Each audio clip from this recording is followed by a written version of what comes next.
You know, sometimes when you're at a place where you can see ahead and you see where people are heading and you watch them happily, gleefully, and wonderfully just jump off a cliff to their own destruction, and you want to run up to them and stop them and you yell, "Hey, don't do that, it's not good for you.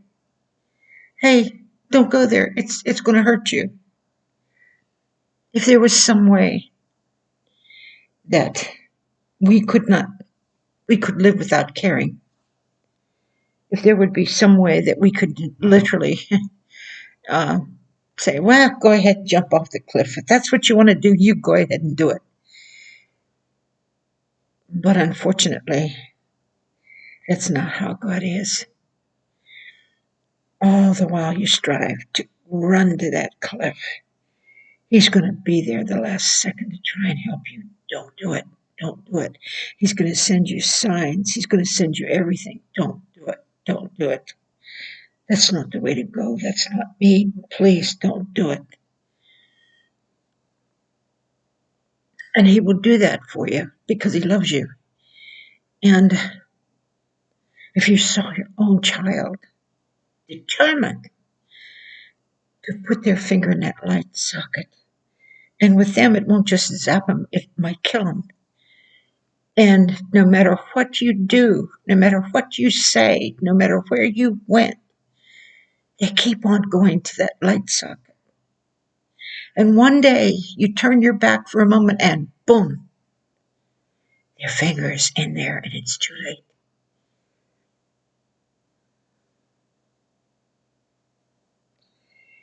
That's practically how I believe the Lord feels with us in our determination to have our own way, to do our own will. He said with the froward, He will show Himself froward. Froward means willful. Deliberately want your own way, deliberately thinking everything's going to be all right. As a matter of fact, when you're young, that's a thing that most people do. It's like you're indestructible. You know, but when you get older, you realize you're not indestructible. It's not true that you can bear and endure anything and you could take anything and you could understand anything. And it's just not true that because you're not Superman, you're not superhuman, you're not super anything. You're just a human being. And I am sure that it is something that God grieves over. Because when that one escapes and runs head on before you could get there. Now, I know God can get there in an instant. I know that.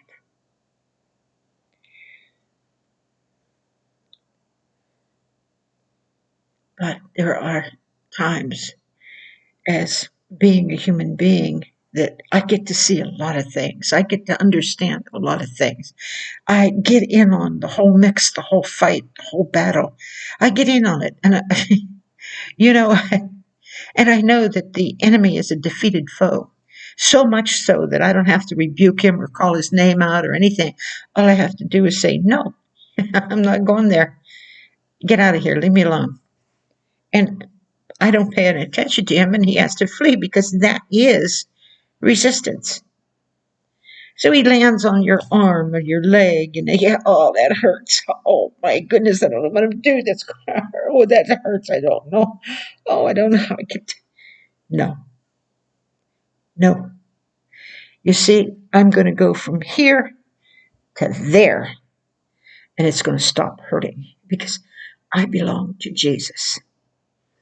I'm going to get up in spite of agony, and I'm going to tell you straight out, don't tell me I can't do it, because what you tell me I can't do, I will definitely do.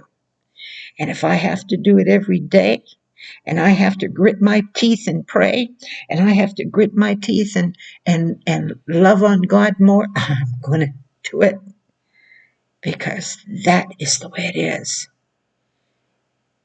You know, the whole world has watched someone act like that. No matter what you do to them, they don't turn, they don't back up, they don't stop. That should be a big clue that God is with them, because no man could take on the weight of the world and all the lies, the bombardment. You know, I took it from one community, just one, and it was one of the worst things anybody could want to endure or overcome, because all of it was like this over your brain. All of it was every single day, night and day. You heard the noise of what they were saying about you that wasn't true, what they were doing against you that wasn't right.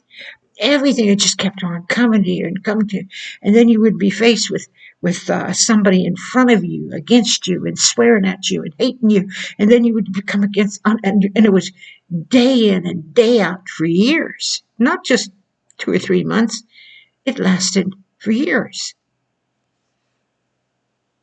And I think with today being Good Friday, I think when God decided to deliver me, because my body went down with it, with cancer, and when God decided to touch me, to heal me, just wipe out that cancer, even after they said I only had a couple of days to live, he just wiped out. It was Easter Sunday, and he just wiped it out.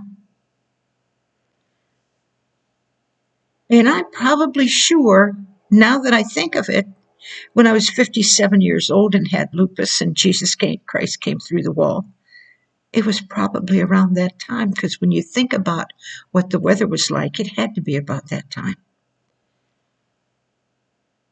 But I didn't have any sense of what day it was. But then when you think about when I got called to write my book, it was Easter Sunday. When the terror and powerful glory of God appeared, it was Easter Sunday. And I was just on my knees worshiping him in my kitchen. And the power just came. I wasn't necessarily inviting him. I was just loving on him. And suddenly he came. And I had noticed that every 9 or 10 years, an angel appears to me. And he always brings me something. God always sends him with something. And so this angel that came this time, and it was definitely an angel, came. The Lord said what he was going to do. He said, number one, I wasn't going to need a lawyer to get my books. He was going to do something about it. I wasn't going to need a lawyer at all to get my royalties. He was going to do. And, you know, this is really something, because I used to tell people all the time, you know, if I tell you something, that's one thing. If I warn you, that's another. And if you think it's just me, okay, it's just me. But if God is with me, and suddenly he says, I'll take care of it, Marion, I wouldn't be in your shoes, because he has taken care of it instantly and powerfully. And did it rip me apart that he took care of it the way he did? Oh, yeah, because my flesh could not bear to lose someone. My flesh could not bear to see them out of my life forever, as far as I could see. So it's, I can remember him saying to me, you know, Marion, I sent you to warn, rebuke, and exhort with all long suffering. He says, but when their mouth shuts, that's when I take over. And that's when it's shut. That's when he takes over. Well, I see my husband's back. He was busy out in the garage. it came to pass where God would say, all right, Marion, don't tell them anymore. You've told them and told them and told them, and they're just not listening. So now you be still and let me tell them. Because when I tell them, you can be sure they're going to listen. I sent you to warn them. You did your job. Now their blood, whatever happens to them, is on their hands, not yours. He says, but you can tell them this. When I shut my mouth, he takes over. That's what he promised me. And I've watched him do it over and over and over. When I shut up and won't tell you anything else, well, and that's when you have to contend with God. So this is just, a job as a prophet. Clarifies what God wants everybody to do. My husband was just whispering and saying, are you done yet? Because I want to go by. I said, yeah. So now he's in the living room and he's okay. But anyway, I'm going to have to go and see about supper for him and take care of him. And now that he's done with his work. But I want you to think about what I said. That's why I named my not my website, my Gmail. Consider what he says. I don't tell you what to do. I don't tell you how to do it. I'm not you. I don't live like you. I don't think like you. I don't believe like you. I'm me. I belong to Jesus. The only thing I can do is tell you how he handled me, what he did with me, what he did for me.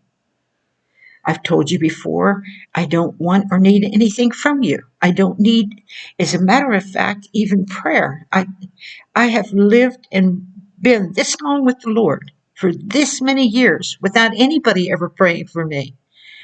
And so he brought me through this. He brought me here. He did all this for me. And it was him, not me. And it wasn't because I was any good, and it wasn't because I was so right, and it wasn't because I read my Bible every day. It was because he promised he would. That if I would do certain things to be obedient, to strive towards him, because you see, you know what it feels like to love somebody. Wouldn't you like them to chase you down and want to know all about you? Wouldn't you like them to come and say, hey, how do you feel about this and how do you feel about that? Please help me to know you better. And wouldn't you want that? I mean, he made us like him. He made us because he wants to have fellowship with us. He wants to talk to us. He's real, but you've been taught all your life. Certain prayers bring certain things, certain ways, certain everything. And none of those things are true. He's real. He's right there. You don't have to go through a pastor. You don't have to go through a preacher, teacher, priest, anybody. Jesus Christ gave you the power and the access to go before the throne of God. You are now part of him. You belong to him. You can say immediately, when you do something wrong, you could say, Father, forgive me in the name of Jesus, or Jesus, forgive me, whichever way you want to do it. It's the same. That's the triune God. It's the same. However you choose to speak to him. But you know what? Most of the time, like I said, I knew of women that were right in the middle of sin. They would say, Lord, I don't want to be like this. I don't want to do this. Why do I find myself doing it? Please help me. Please save me. There has never been a time that I prayed that way that God did not save me. That's what he died for. He died to save you out of those thoughts and those feelings and everything that are wrong for you and not good for you. So think about these things and pray about them in your own life. That's what this is all about. This isn't about me correcting you or me telling you anything, because I'm nobody to tell you nothing. Nobody. I'm a nobody. Jesus Christ is in the business of taking nothing and making it into something. And boy, I'm a perfect example of that. He is somebody. He is a person that takes a nobody and makes them a somebody. That's the way he works. He loves it. God the Father loves showing off that he is God. I heard a young preacher say that, and I thought, wow. He says, God likes to show up on the midnight hour because he wants everybody to go, ta-da, he's here. Because he loves to show off that he's God. And I believe that I've seen him do it too many times.